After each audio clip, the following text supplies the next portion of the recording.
is natural concentration, natural focus to the lover, my eternal lover.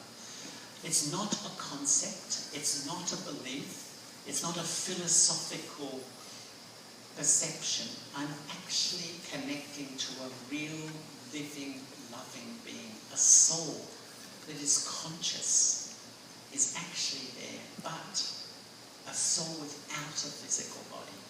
I have a physical body, and we've become so engrossed in body consciousness that my soul is under the influence of these sense organs. These senses are dominating this sacred space. And so I can believe in God, but I can't connect. And I often feel that it's like God is on the FM wavelength. God is on that wavelength. When I'm body conscious, when I forget myself as a soul, I'm on the AM dial. I can believe in God, I can have deep faith in God, but I can't connect. To connect, I have to step up to the FM wavelength. And when I'm really soul aware, I enter into God's world. And that relationship is not just a belief or a faith, but it's actually a deep, deep experience of my mind connecting. Once I was in Germany, and I know a woman there who's a psychologist, and she and another psychologist friend, one was in Munich and one was in Hamburg, and they did an experiment that whenever they remembered each other, they wrote the time in a little book. Because they were experimenting about mental telepathy, how the energy of the mind. As you've been sitting here listening to me, how many people have popped in your head? So many. Your family, people on the other side of the world. Because when they think of you, you get that thought message that quick. This is the wonder of the human mind. It's an extraordinary thing. You all know that you think of a family member and the phone rings. How many times have you experienced these sorts of things? Thoughts have an energy. In the same way, when I meditate, I'm using my thoughts to connect directly with God, the Supreme, the lover of the soul, my beloved, my father, my mother, my parent, my teacher, my friend. And this is really meditation. We sit down and become so conscious, and I begin to reconnect with that lover. And then I begin to absorb the qualities of the Supreme, the ocean of love, the ocean of peace, the ocean of power, the ocean of knowledge, all these qualities into myself. And I think that when I have this experience, what happens is that that relationship becomes the influence on my sacred space, and not the opinions, the attitudes, the behaviors, the stories which swirl around me in this constant storm. It's actually, I've put myself under the influence of one. And it's not just fate, it's a real connection. And then it's like I can keep my calm centered as I go about life. Yes, of course, it does take practice. It does take practice, but the more I practice, the more powerful it really becomes to be able to remain in this calm center. And so these first two steps, to know the self, experience the self, to know God, connect with God, experience God, lay the platform. But still sometimes we have personal crises. Sometimes we feel insecure. Sometimes we feel very inadequate. Sometimes we're riddled with fear. So much fear. Because we begin to see that I, the soul, carry my whole story in my subconscious. I sit here in the present, but I carry the whole record of my past in my subconscious. The soul is eternal, and as the soul does action, each action leaves an impression underneath. And so what is really happening is that I'm sitting in the present, but my whole past often overlays on my present and disturbs my sacred space once again. Sometimes we refer to it as my karma.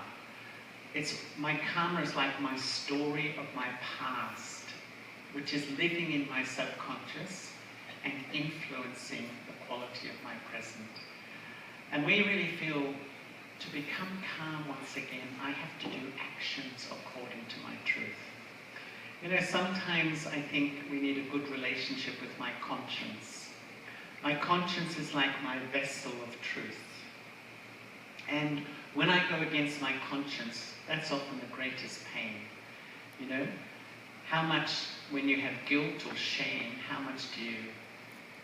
peaceless, how much does that disturb your sacred space when you experience that? And that's where once I have the connection and I start to do actions against my truth, I fundamentally commit to being completely honest with myself, completely honest with God, completely honest with others. I think that's a massive step to accepting myself and feeling calm about myself. Because this journey, self-respect is my fundamental feeling, my relationship with myself. It's my, you know, how I feel about myself. And sometimes, you know, I can be universally loved, but I can't love myself. I can be universally respected, but I can't respect myself. I can be a high achiever, but I feel like I'm a failure inside. Because this habit is stored in my subconscious. To feel inferior, to feel weak, to feel lesser than, is so profoundly deep. The power to change that is God's love. The power to change that is... Something just blew through me. Maybe it's God's love that's just come. And really, when I'm able to understand that the spiritual journey is like 3 steps. I learn to meditate, I link my mind with God, and I calm down my whole inner world. And then I have a quality of connection with God that starts to clean the memory track of the negativity of the past. In psychology, they say do something 20 times, it becomes a habit. So we have all these emotional habits, we have these reactive habits. Someone does something or says something and instantly hurt and pain and resentment enters in me. We start to reprogram myself inside. So that firstly I calm down in the present, secondly I clear my karmic story from the past, and thirdly I have the wisdom to do actions according to my truth to create a positive future. So I don't hope the future will be good and calm, but I actually am doing actions which are enabling me to have a positive future. And I feel that in this world today, that we have to put a little daily practice into my life. For me, for nearly 40 years, I wake up every morning at 4 a.m. I wake up early. It's the time of day I love. And I sit in meditation for 45 minutes. And I use my thoughts to become soul-conscious. I sit in front of God and I allow God to love me. And I observe, do I resist that in any way? I'm sitting in front of perfect love, and I actually observe how, in any way, whether I'm resisting. Because I've experienced when that love hits the core of my being, it creates self-respect, it creates peace of mind, it creates unlimited enthusiasm and courage to face anything. It's the seed which unlocks all the beauty and power in the soul. It's not a belief that God is love. It's an experience of God's love penetrating the core of my being. And when that is there, I step into life. And when we step into life, we carry these feelings into my day. And even during the day, to stop and bring my mind back into my calm center. Keep doing it, keep practicing it, till it becomes your nature to remain living in that calm place. To me, in this unpredictable, uncertain world, it's absolutely essential to, educate myself how to create that sacred space and sustain it,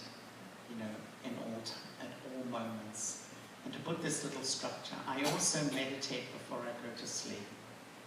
And sometimes during the day things have happened, people have said things have, rattled my cage, so to speak. Begin to observe them and apply truth and let them go. If you've made a mistake, be honest, forgive yourself and let it go. Move into the future without carrying the weight of the past. Most of us just carry, it's like we're dragging this massive chain along, this heavy feeling about my past. Meditation relaxes me in the present, clears the account of past, and gives me the power to do elevated action in this relationship with God. So I'm going to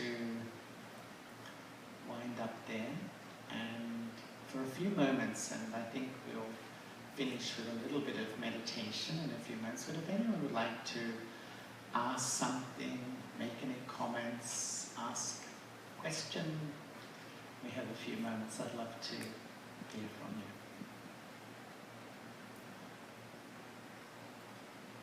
Brother Charlie, you did mention that something rattles you and you start... Actually, I can't hear.